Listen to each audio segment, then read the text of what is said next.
My name is Sophia Landry. I was 31 years old when my wedding stopped feeling safe. It was a $90,000 wedding filled with smiles, congratulations, and the kind of celebration people assume is untouchable. Everything looked perfect from the outside, which is why no one noticed what I noticed first. I saw my sister standing alone at the champagne bar, not talking, not laughing, not posing for photos, just watching the glasses like she was waiting for a very specific moment. When she leaned in and did something small, quiet, and careful, I knew instantly that this wasn't an accident. I didn't rush over. I didn't confront her. I didn't say her name out loud. I stayed exactly where I was and watched, because whatever she was doing, she believed no one was paying attention. In that moment, I understood how fragile everything really was. If I spoke up and I was wrong, I wouldn't just embarrass her, I would destroy my own wedding. If I stayed silent and I was right, I would be walking straight into something I couldn't undo. I remember my hands feeling steady even though my thoughts weren't. I waited until the crowd shifted, until the music pulled attention away, and then I stepped forward and quietly switched the glasses. No one reacted. Nothing spilled. Nothing looked out of place. A few minutes later, my sister lifted a champagne glass and walked toward the center of the room, ready to make a toast in front of hundreds of people who trusted her.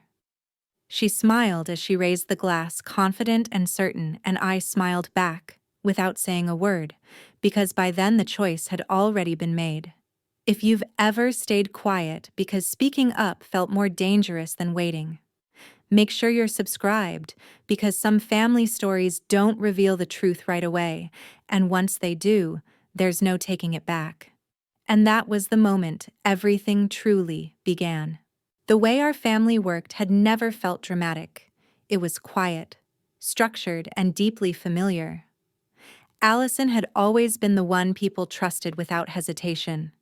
She was older, decisive, and comfortable being the person others looked to when something needed to be handled. From a young age, expectations formed around her naturally. Relatives spoke to her. First plans were shaped around her availability, and when our parents talked about the future, it was often framed with the assumption that Allison would reach milestones before anyone else. She was expected to go first not because it was announced, but because no one questioned it. I grew up watching that confidence solidify into authority, learning where I fit in by contrast. My role was quieter. I adjusted, smoothed over tension, and stepped back when situations became complicated. Keeping the peace wasn't something I chose consciously, it was simply what worked. When Allison wanted something, the solution usually involved accommodation rather than discussion. When she felt uncomfortable, the environment shifted to protect her comfort. Over time, that pattern became routine, and I moved within it without naming it. There were moments that unsettled me, though I never had language for them at the time. Years earlier, at a small social gathering, I watched Allison redirect a conversation with practiced ease, steering attention away from herself and onto someone else, in a way that left notice behind polite smiles. No voices were raised, no rules were broken, yet the room changed. Someone laughed too quickly. Someone else looked down at their drink. Allison moved on as if nothing had happened. Later, when it came up, it was dismissed as her being honest, her being direct, her knowing how to handle people. I remember how easily that explanation landed, how little space there was to question it without sounding overly sensitive. That wasn't an isolated moment. Allison had a way of managing social situations that appeared composed on the surface while quietly controlling outcomes. She rarely acted impulsively. Instead, she made small, deliberate moves that were difficult to challenge without appearing confrontational. Discomfort, when it surfaced, was reframed as misunderstanding. Intent was never addressed directly. I learned to let those moments pass, telling myself that not every uneasy feeling needed to become an argument. Our parents trusted her instincts. When disagreements occurred, they assumed she had reasons that made sense even if they weren't fully explained. I didn't push against that assumption. It was easier to stay silent than to articulate something I couldn't prove. Over time, that silence shaped me. I became careful, observant, and accustomed to measuring my responses. Allison, meanwhile, grew more assured, more practiced at moving through social spaces where people deferred to her judgment. The imbalance wasn't obvious and it wasn't openly hostile, but it existed all the same. By the time my life began shifting in ways that no longer revolved around her trajectory, the roles we had both accepted were firmly in place. I didn't challenge them, and she had never needed to defend them. As the planning progressed, the changes in how decisions were made became subtle but persistent. Allison didn't demand control outright. She stepped into it, gradually offering help that arrived already shaped as direction. She spoke with certainty about timing, seating, and presentation, often framing her opinions around what would translate well to my future family. Her involvement wasn't loud or confrontational. It was precise. She positioned herself as someone who understood the expectations I was stepping into better than I did. When I questioned a choice, she softened her tone and reminded me how unfamiliar this world might feel, how easy it was to misread social cues, how grateful I should be to have someone looking out for me. The comments weren't accusations, but they carried weight.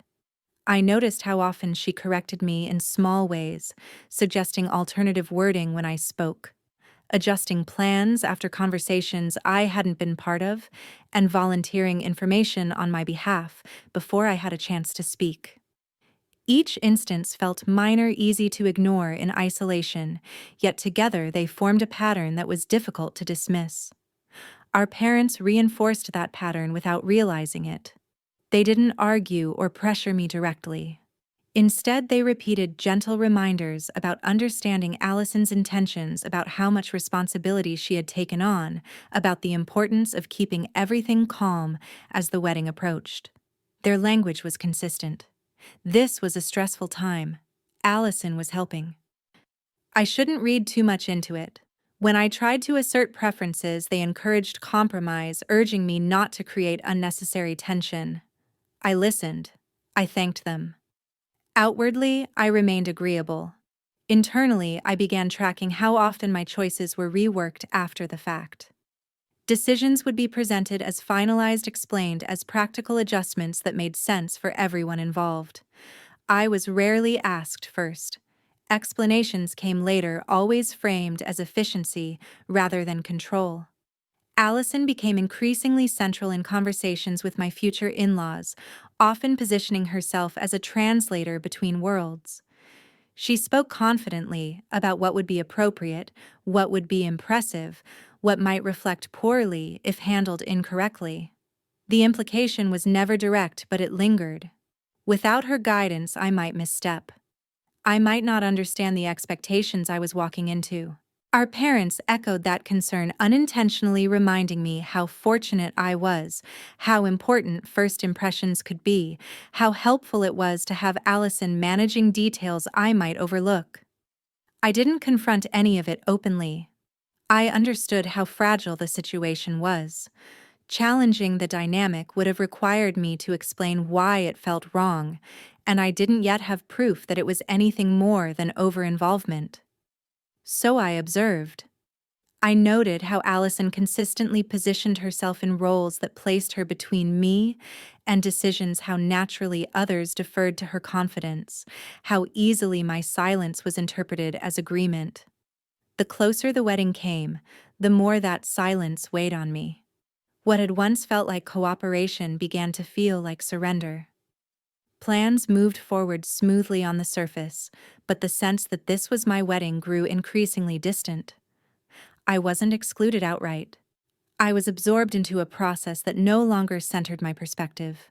By the time everything was set, I realized that control hadn't been taken from me in a single moment. It had been handed over piece by piece, quietly enough that no one thought to question when it happened. As the afternoon moved closer to evening, the energy around the garden shifted in a way that felt both celebratory and tightly controlled. The sun hung low over Pasadena, its light filtering through the glass structure of the greenhouse as guests began filling the space in larger numbers, their conversations overlapping their attention, drifting between greetings and champagne flutes. Everything appeared seamless, carefully arranged, to give the impression that nothing unexpected could happen here. I was standing near the edge of the crowd when Brittany Shaw leaned in and mentioned quietly and without emphasis that Allison had been back to the champagne bar several times already. It wasn't framed as a warning, just an observation shared in passing, but it caught my attention immediately. I didn't respond. I followed the direction of her glance instead, letting my focus settle where hers had been. Allison stood slightly apart from the guests, composed and unhurried, her posture relaxed, yet her attention seemed fixed on the table rather than the people around her. She adjusted a glass, stepped away, returned moments later, then lingered again. Each movement looked ordinary enough, the kind of thing no one would question in isolation, but the repetition was difficult to ignore. I stayed still and watched. I noticed how she timed her approach, waiting until conversation swelled or laughter pulled eyes elsewhere before moving closer. When someone glanced in her direction, she stepped back, seamlessly rejoining the flow of the room. Nothing about it was rushed or careless. That was what unsettled me most. I didn't assume intent. I waited, telling myself that patterns needed confirmation, not imagination. Then it happened again. Allison returned to the bar, adjusted something small, and left. My instinct was to find Jacob immediately and say something before my thoughts had time to scatter, but the impulse stalled. I had no concrete explanation, no single action I could point to without sounding accusatory or paranoid. Speaking up without certainty would bring attention I couldn't control. And once that started, there would be no way to pull it back. At the same time, doing nothing felt like an active choice rather than neutrality. Brittany was drawn into another conversation nearby, her focus shifting away at the exact moment Allison moved closer to the table again. That brief distraction narrowed the moment in front of me. The crowd shifted slightly, bodies repositioning as guests arrived, creating a small opening that wouldn't last. I felt the weight of the decision settle, not as panic, but as a quiet urgency. If I waited longer, the opportunity to act discreetly might disappear altogether. I stepped forward when the music swelled and attention turned outward, my movement blending into the natural flow of the space. My hands were steady as I reached the table and adjusted the placement of the glasses, a simple exchange that took seconds and left nothing visibly disturbed. There was no dramatic pause, no moment of doubt. I didn't know if I was preventing a problem or creating one, only that choosing not to act would be its own decision. I stepped back, just as Allison turned in my direction, her attention sliding past me without recognition. The bar remained crowded, the conversations uninterrupted, the scene unchanged, to anyone who wasn't watching closely. I stood there, aware that whatever followed would be shaped by that brief exchange, and that the difference between speaking and staying silent was no longer theoretical, but something I had already crossed. When Allison rose to make her toast, she did so with complete confidence, the kind that comes from believing the room already belongs to you. She waited for the conversations to quiet, held her glass at the right height, and positioned herself so both families could see her clearly. This wasn't a spontaneous gesture. It was a calculated moment, one she intended to use to define her place within my husband's family. Her opening remarks landed smoothly, measured and familiar, framed around family loyalty and the privilege of witnessing a union from the inside. Guests responded as expected, polite smiles, light laughter, attentive nods. She spoke as someone accustomed to being heard, her tone steady. Her posture composed, her expression carefully calibrated. I watched as she continued, aware that the room had accepted her authority without question. Then, almost imperceptibly, that control began to slip. Her pacing changed first. She slowed down where emphasis wasn't needed, then rushed through lines that should have carried weight. She paused, Mid-thought smiled as if to cover it, and continued without acknowledging the break. The words themselves started to lose precision, compliments drifting into comments that felt oddly placed, not offensive enough to disrupt the moment but strange enough to draw attention. A few guests shifted in their seats. A few glances were exchanged. Allison adjusted her stance once, then again, redistributing her weight as if grounding herself. The glass in her hand tilted slightly, then corrected, then dipped again. She laughed briefly at a point that didn't invite humor, stopped herself, and pressed forward. The room grew quieter, not with anticipation, but with uncertainty. People were no longer reacting to what she was saying, they were watching how she was saying it. Her voice rose without intention, then softened abruptly, the rhythm uneven, the emphasis landing in places that made the words feel disconnected. She attempted to regain control by leaning into confidence, lifting her glass higher, smiling wider, but the performance no longer matched the image she was trying to project. That was when Jonathan Moore's attention shifted visibly. He straightened in his seat, his polite expression tightening into focus. His gaze fixed not on the speech itself, but on Allison's behavior. He wasn't evaluating content, he was recognizing a pattern. As Allison continued, her phrasing grew tangled, sentences trailing before resolving, her confidence carrying her forward even as her presence betrayed her. The room followed Jonathan's lead instinctively. Smiles stalled. Applause didn't come when expected. No one interrupted yet. The energy changed completely. Allison spoke on, unaware or unwilling to acknowledge the shift, her words filling the space without grounding it. She attempted to close with warmth, raising her glass again, but the gesture drew attention to how unsteady the moment had become. Her final lines landed without impact, hanging briefly in the air before she lowered the glass and smiled, holding the expression longer than necessary, waiting for the response she had anticipated. The applause arrived late and uneven, scattered rather than unified, polite rather than affirming. Allison stepped back from the center, her position subtly altered, no longer the focal point she had intended to be. Conversations resumed cautiously, voices lowered, eyes still tracking her movement as she rejoined the crowd. Jonathan's gaze moved briefly toward my parents, then back again, his jaw set, the recognition clear. Whatever boundary had existed between controlled presentation and public exposure had been crossed. The moment Allison had chosen to establish her place had instead revealed her vulnerability, not through confrontation or spectacle, but through the collective realization that something was wrong. The image she had built fractured quietly, piece by piece, in front of everyone who had been invited to witness her success. The moment Allison stepped away from the center of attention, the reception never truly recovered its original shape. The music continued, the lights stayed warm, servers kept moving with trained efficiency, yet the energy had fractured, settling into something cautious and subdued.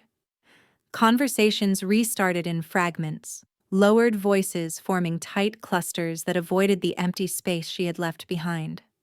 No one asked what had happened out loud, but no one needed to. Jacob acted before the room could decide how to respond.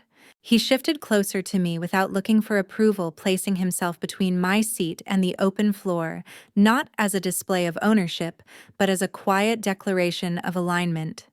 He didn't ask if I was all right or if I wanted to talk. He read the moment and moved accordingly. His attention went straight to Allison, who was attempting to regain composure by circulating among guests as if nothing had changed.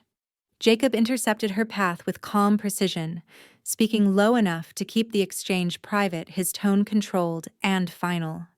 Whatever he said cut through her remaining confidence immediately. Her expression tightened, then flattened, the practiced ease she relied on failing her in real time. She glanced toward our parents, instinctively searching for reinforcement, but they remained still, stunned into inaction. Jacob gestured toward the side corridor that led away from the reception space, and after a brief hesitation, Allison followed. Two members of the venue staff responded without prompting, adjusting their positions to subtly redirect foot traffic, ensuring that her exit did not become a spectacle. There was no announcement, no apology offered on her behalf, no attempt to explain. The quietness of it made the message unmistakable. She was being removed from the public narrative of the evening.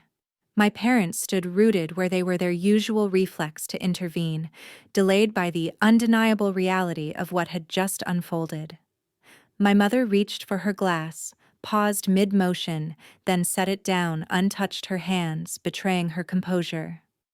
My father's gaze moved across the room, landing briefly on Jonathan Moore, who acknowledged him only with a restrained nod before turning away, a subtle signal that whatever grace had once been available was no longer on the table. The shift in authority was visible, undeniable. Guests responded instinctively, some drifting closer to us in silent support, others stepping back, unsure how to navigate the emotional fault line now exposed.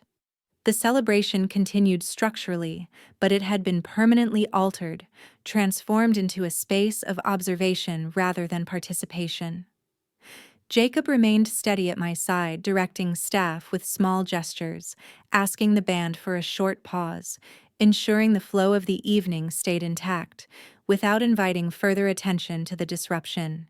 He didn't seek explanations, didn't push for immediate discussion, trusting that clarity would come later. His priority was containment, protecting the integrity of the event and the people within it. When my parents finally moved, it was with a heaviness that marked the end of their influence. They followed the path Allison had taken, not with urgency or argument, but with resignation, their usual instinct to manage perception rendered useless. They did not look back, and no one stopped them. The space they left behind felt charged, a quiet acknowledgement that something long-standing had broken beyond repair. I stayed seated, aware that nothing more needed to be said or done for the consequences to continue unfolding. The reactions had already set the direction. The room adjusted around the absence, recalibrating itself without discussion. What had once been a carefully maintained family balance had collapsed, not through confrontation or accusation, but through decisive action and visible allegiance.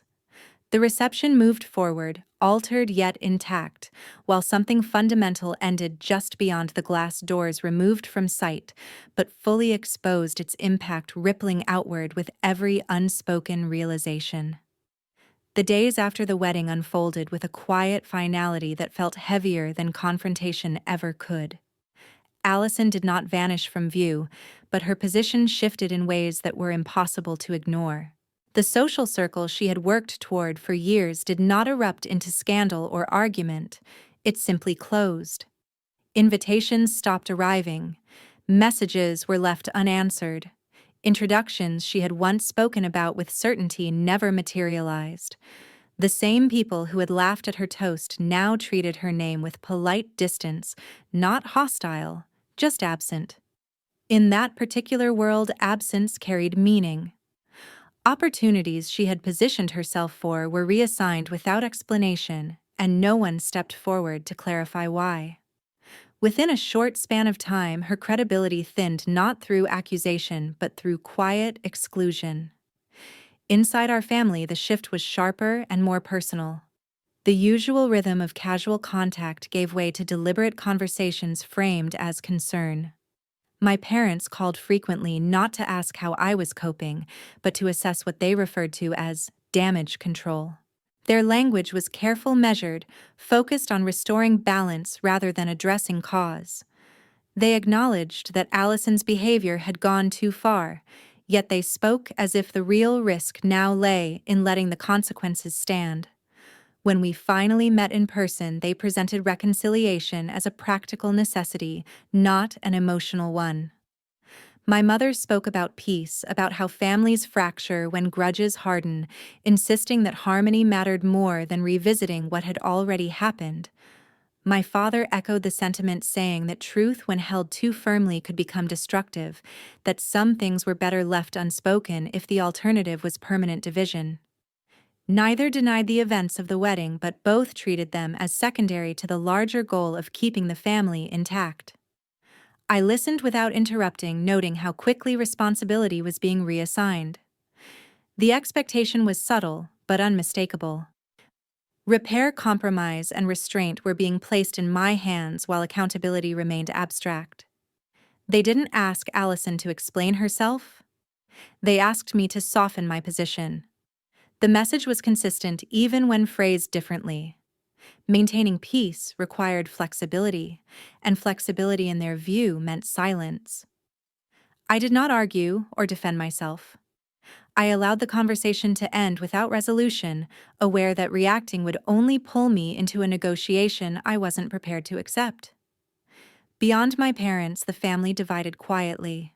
Some relatives reached out with brief messages of support, careful to keep their words neutral. Others withdrew completely, choosing distance over involvement. Allison was no longer part of these exchanges.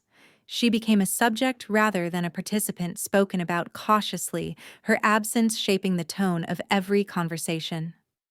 The idea of unity began to feel conditional, dependent not on fairness but on compliance. I noticed how often the phrase "keeping the peace" surfaced, always directed toward me, never toward her. It became clear that peace, as they defined it, required one person to absorb the discomfort so the rest could remain comfortable. Jacob observed all of this without interference, offering support, without direction, understanding that the decision forming wasn't about resolution, but about boundaries. The pressure continued through repetition rather than force. Calls framed as concern messages disguised as compromise, reminders of shared history presented as obligation. I acknowledged each one without committing, allowing the pattern to reveal itself. What stood out wasn't anger or denial, but the insistence that harmony mattered more than honesty. The question being posed wasn't whether the truth mattered, but whether it was worth the cost. And for the first time, I understood that choosing myself did not require argument, only clarity. The decision to cut ties did not come from anger or exhaustion, but from clarity that arrived once the pressure became predictable. I realized that every attempt at reconciliation being offered required the same thing from me: silence, flexibility, and acceptance of a version of events that kept others comfortable. I did not announce my choice or dramatize it. I responded the next time my parents asked to meet by stating calmly and directly that I would not be pursuing reconciliation with Allison now or in the future.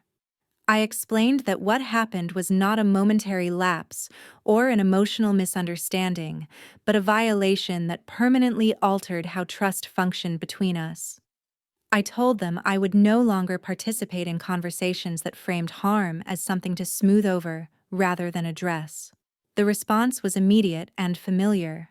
My mother asked whether I understood the cost of such a decision, whether I was prepared to live with permanent distance. I answered that I was no longer willing to live with permanent pressure instead. My father warned that families don't survive without compromise. I told him compromise stops being healthy when it requires one person to absorb the consequences alone. There was no argument, only discomfort, the kind that comes when expectations fail. Allison reached out once after that, not with responsibility, but with justification. Her message focused on how much she had lost, how unfair the fallout felt, how none of it reflected who she believed herself to be. There was no acknowledgement of impact, no recognition of boundaries, crossed only an appeal for relief from consequences. I read it carefully and chose not to respond. Accountability does not begin with explanations, it begins with ownership, and that was absent. I blocked her number that same day, removed her from every remaining channel of access, and felt no rush of satisfaction, only a sense of closure that didn't require validation. With my parents, the boundary took a different form.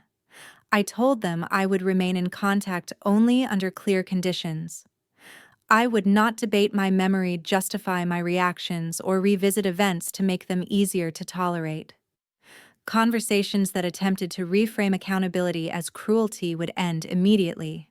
If those terms were unacceptable, distance would replace discussion. They did not agree or protest. They went quiet. Days turned into weeks without calls, without messages, without attempts to negotiate. In that silence, something unexpected happened. The constant anticipation I had lived with for years dissolved. I stopped preparing responses to arguments that never resolved. I stopped bracing for pressure disguised as concern. Life became quieter not because everything was easier, but because it was honest. The absence of control created space I hadn't known I needed. Jacob did not praise the decision or frame it as strength. He accepted it without question, understanding that this wasn't about punishment or proving a point. It was about choosing a life that no longer required permission to feel secure. I learned that boundaries are not meant to correct other people. They exist to protect what cannot afford further erosion. Cutting ties was not an act of revenge or bitterness, but a refusal to continue participating in a system built on imbalance. I did not leave the door open because some doors are only used to walk back into harm. What I chose instead was a life no longer shaped by guilt, control, or obligation, a life where peace came from alignment rather than compliance, and where protecting myself was not something I needed to explain, justify, or apologize for. Thank you all for taking the time to watch the video. If you found this story meaningful, don't forget to leave a comment sharing your thoughts, and subscribe to the channel so you don't miss any upcoming videos.